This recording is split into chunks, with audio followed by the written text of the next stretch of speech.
Good morning, good evening, good afternoon, everybody. This is Jay here at Fort Living Room Homestead, and today I just wanted to drop by and give a quick update of what we have going on the homestead today. So, as I said, I know I promised you guys more farm stuff.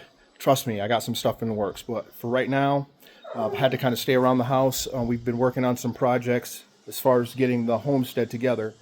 We started this new venture doing edible landscapes here and trellising, and I've talked about that a little bit in a couple other videos, but it's really been a process getting all this stuff done.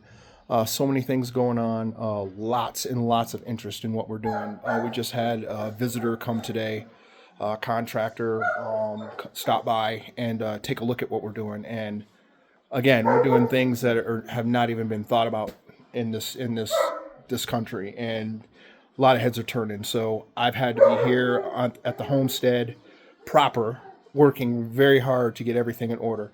So what I'm going to do right now is I'll kind of walk around again, just give you a quick sneak peek of what we've got going on here, and show you why I haven't been out to the actual farm as much as I'd like to be. So here we are again in the back of the house. What we did is, first off, we've been having a little bit of nutrient issues with some of our tomatoes. Part of the game here is kind of figuring out the proper balance of nutrients versus sunlight versus this, that, and the other here. So we're kind of getting this whole thing down now. One of the issues we've been having is some of the browning that's going on, like on the edge of these leaves and the curling. And what I'm thinking that is a nutrient issue. This isn't disease right here. This is a clear nutrient issue. What's probably happening is a nutrient block. The soil or the plant's not being able to pull enough calcium. So what we've done is we went and got some wood ash, and let me back up here. So we were gracious enough to be gifted with bags and bags of wood ash. We went down to the local shop where we get pots. We made friends with one of the local gardeners down there who owns a huge garden where everyone goes to get their stuff. And most of the product here is charcoal. So this is the actual waste product from the charcoal. One man's waste is another man's treasure. So we had an issue where we'd ordered some pots, and some of the pots, two of the pots that we ordered had gotten damaged. In our initial order that we placed, we'd gotten 3 bags of charcoal that, or not charcoal, but the wood ash. They'd given us 3 bags of wood ash. We ended up paying like what, 10K, which is like $7 for 3 giant bags of wood ash. And as a gift, since they know we needed the wood ash so much, and again, it's waste to them, today when they came back and replaced the 2 pots that they broke, they actually bought us another 3 bags of this black gold right here. This is super, super valuable for us, this wood ash right here. So they brought us 3 giant bags, and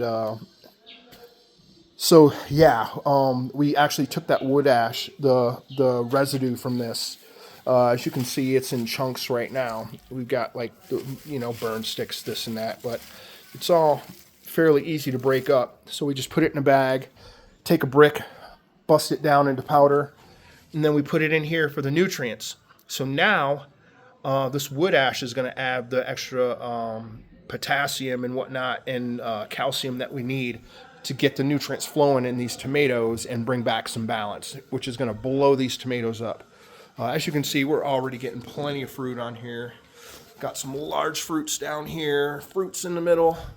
So yeah, the tomatoes are actually doing really, really good. It's just the leaf issue that makes it look a little unsightly. But again, the plant is not diseased. It's just starving for the proper nutrients. Yeah, we're getting some really nice clusters of tomatoes on these. And these trellises, again, are just doing an amazing job. So yeah, back over here. Yeah, here my mandarin tree finally decided to, not mandarin, no, correction, this is mandarin tree. So my mandarin tree finally decided to flower. I guess it needed some help from the giant tomato I put in the pot, but finally decided to flower. So I just might get some mandarins off of this thing sometime here in the next 4 months or so. So we'll see how that goes. I remember, I don't know if you all remember, but again, we had all kinds of just regular flowers and vegetation back here. We pulled all this vegetation and planted some edibles back here. So not only do we have tomatoes back here growing now, and again, if you can see down here, we put some more wood ash in the soil here. We're going to let it slow soak in. It's going to probably rain here soon, so we're going to let the rain do the work. I don't want to overwater it and push all the nutrients into the soil too quick. So we just set big piles on the top, and we're going to let it do what it do. But again, we planted corn, and the corn's starting to come up. So we're going to have all sorts of corn back here in this whole strip. It's going to be tomatoes growing up this trellis, this wire trellis that we made that goes all the way up to the top of that wall. So we're going to have tomatoes growing up the wire trellis along with nice purple and red ears of corn. So that's what's going on here in the back. So let's take a quick walk around the side. And again, you will all have probably seen all of our tomatoes we've got growing up against the wall here, potted, ready for resale. Got Tennessee greens, even got some basil we're getting worked on. What is this? This is the dark purple basil. We got that working here. More tomatoes, Rebel Starfighter Primes, favorites. And these are the new pots that we just got in. So we planted quite a few more seeds today. As you can see, we got some started in bags. This is like all sorts of different types of basil right here. We've got, what is this, Persian basil right here. I think this is some Chinese here, and a few other kinds. So we've got the basil growing in these bags right now. Once they get bigger, we're going to move those into these pots for our resale, and also for using for our trellis systems. When we go on site to do jobs, we'll have the plants already available, and all we'll have to do is transplant them. As you can see, our cabbage is coming. Look at that. I'm so excited for this cabbage. So, of course, we're going to have to thin this down. We have loads and loads of cabbage here. Some of it's going to go in these pots right here on the side. We're going to have cabbage growing in the trough right here, as well as on the side. I'm probably going to end up getting more pots because I love me some cabbage.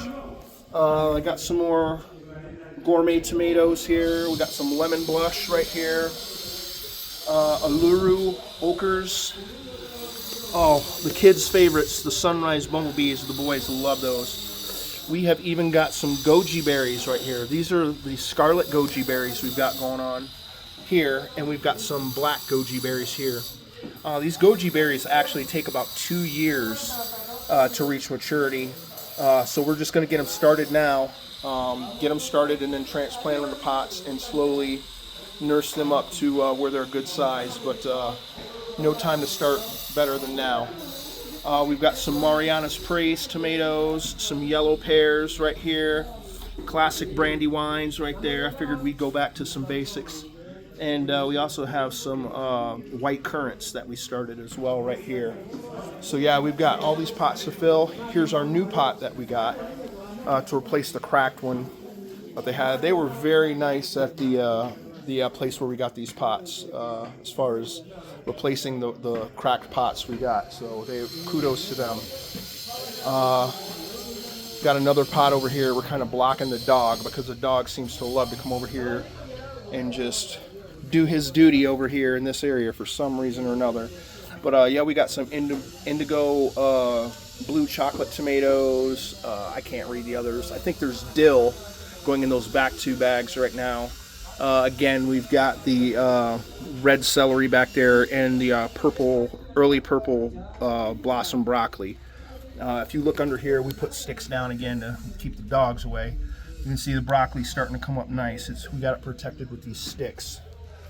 We got to make do with what we can to, again, keep the animals out.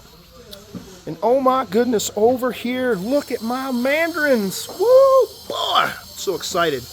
These suckers are getting big right out of the pot. Imagine walking home, coming back to your house to a pot of wonderful mandarins like this. I am so excited. Can't wait to get my lips around these mandarins. These are 100% organic. Oh, look, we even got some more flowers coming in on the top. So I can tell this is going to be a very productive tree. I can tell it was going to be productive when I first got it because there was mandarins on this thing from day one. And we got another mandarin tree right here in a pot. This one's doing well too. Got a couple mandarins there, some in the back. I don't think you can see them. This one has been stalling out a little bit. Don't know what the deal is with this one. It got potted a little later than the other ones, but hopefully it'll start flowering soon within the next month or so. It's starting to get to that time of year. But so yeah, we got a lot going on over here. We're just now trying to get this yard back in shape again from this huge project we've been working on. It's a little bit of a mess. Here's a lot of the removed plants that were here, and we actually took a lot of those plants, and our company went upstairs and repotted the entire upstairs, and now they've got a wonderful plant view. So they're going to be pretty excited. We just went and potted everything and moved everything around. We got to go back up tomorrow and put some or switch out that broken pot that they sent over here. But yeah, everything's looking well. The next part of our project is we're going to thin this front part out a little bit. Go ahead and see what we can actually plant in here. Hopefully we can get some herbs in here. I wanted to do some maize, but this foliage that's growing on the gate, we actually want it for the privacy, so we don't really want to take it out, and it's coming from here. So I think the best we're going to get out of this is going to be some herbs, which is okay. But I'm going to remove some of these plants that are here. Again, the whole goal is to make this all edible, to make this whole environment an edible landscape. Carrots over here. Oh, I'm so excited for these carrots. They're actually coming up. I don't want to peel the grass up, but the carrots are coming up nicely. So yeah. So yeah, that's pretty much it. Again, just wanted to give you guys an update and show you why I haven't actually been out there on the farm showing you guys some farm footage. But believe me, we got some great stuff for you as far as the farm goes. We've got a whole nother property that we've been entrusted with, another 2 hectares of land. We're going to start doing some planting for one of the major hotel chains out here. It's actually a pretty well-known U.S. hotel chain, but we're starting to do some growing for them. Again, we've got seeds and things that no one else here has that are highly sought after, especially to a lot of the chefs here. So we're doing some great things. Hopefully I can get out to the farm soon and get some more footage. I just went out there yesterday. I have a video I'm working on, which actually is pretty long and it requires a little bit of editing. It's like an actual ride out to the farm. So I'm going to see if I can get that video edited and get that posted for you guys. And thank you all so much for tuning in. Thank you all so much for following everything we're doing here. I appreciate the people who actually take the time to look at what we're doing. Really means a lot. So until the next time, as usual, I am out of here. Deuces.